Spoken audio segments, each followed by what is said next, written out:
পদ্মা সেতু দেশের দক্ষিণাঞ্চলের মানুষের জন্য বড় আশীর্বাদ, যা যোগাযোগ ব্যবস্থায় গুরুত্বপূর্ণ অবদান রেখে যাচ্ছে। পাশাপাশি এই অঞ্চলের অর্থনৈতিক, কৃষি, শিল্প, পর্যটন ও সামগ্রিক জীবনযাত্রার উন্নয়নে গুরুত্বপূর্ণ ভূমিকা রেখে যাচ্ছে এই সেতু।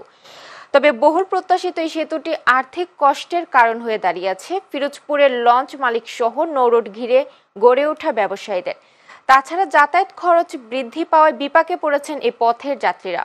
প্রতিনিধি মাহবুবুল আলমের পাঠানো তথ্য ভিডিও চিত্রে বিস্তারিত টেক্সট রিপোর্টে।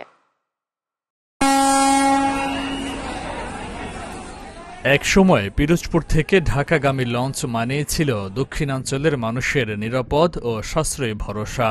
ঢাকা যেতে সময় বেশি লাগলেও যাতায়াত খরচ কম হওয়ায় স্বাচ্ছন্দ্য বোধ করতেন যাত্রীরা। লঞ্চ স্টিমার যাত্রী সমাগমে কোলাহলপূর্ণ ছিল হুলারহাট লঞ্চ ঘাট। এই ঘাট ঘিরে গড়ে ওঠে নানা ব্যবসা বাণিজ্য।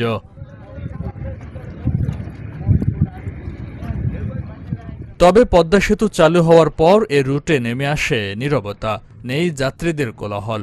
যাত্রী সংকটে একে একে বন্ধ হয়ে যায় লঞ্চ চলাচল। ক্রেতার অভাবে ধস নামে লঞ্চ ঘাট ঘিরে গড়ে ওঠা ব্যবসায়ীদের ব্যবসা। শ্রমিক হারিয়েছে কাজ। আগে লঞ্চ খুব চলতো, এখন একটা লঞ্চও চলে না। এখানে যে লঞ্চ আগে চলতো, এই লঞ্চগুলো বন্ধ হয়ে গেছে অনেক আগে থেকেই। লঞ্চগুলো চলাচলের কারণে এখানে অনেক লোক উপকৃত হইতো। 6টা লঞ্চ প্রতিদিন ছাড়তো এখান থেকে, তো আস্তে আস্তে লঞ্চগুলা বন্ধ হয়ে গেছে শুধু পদ্মা সেতুর কারণেই। এখন উলাট কোনো লঞ্চ টঞ্চ নাই, খালি একলা নিরাকার বই রয়েছি।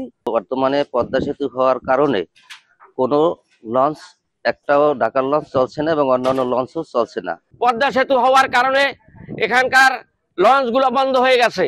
প্রশাসন বলছে এ পথে লঞ্চ স্টিমার চালু করা পুরোপুরি নির্ভর করবে স্থানীয়দের চাহিদা অনুযায়ী।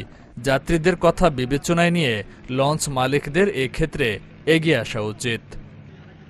হুলারহাট লঞ্চঘাট প্রাচীন ঐতিহ্যবাহী একটা লঞ্চঘাট এবং এই কেন্দ্রিক অনেক ব্যবসা বাণিজ্য সেখানে প্রচলিত ছিল।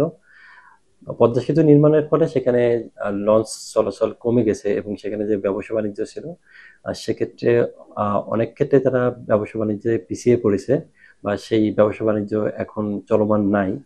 তো এক্ষেত্রে স্থানীয়ভাবে লঞ্চ ব্যবসায়ী যারা আছে তাদের সাথে কথাবার্তা বলে এবং স্থানীয় চাহিদা বিবেচনা করে উপজেলা প্রশাসনের পক্ষ থেকে সেখানে ব্যবসায়িক কর্মকাণ্ড পরিচালনা করা এবং লঞ্চ চলাচলের ক্ষেত্রে আমরা প্রয়োজনীয় পদক্ষেপ গ্রহণ করব।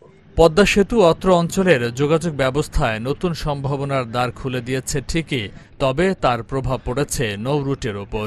এই পথের যাত্রী ও ব্যবসায়ীদের আশা, একদিন হয়তো আবারও ঢাকার পথে লঞ্চ ছাড়বে, নদীর বুক চিরে বাজবে সাইরেনের ডাক। Faisal Mahmud, channel S news desk.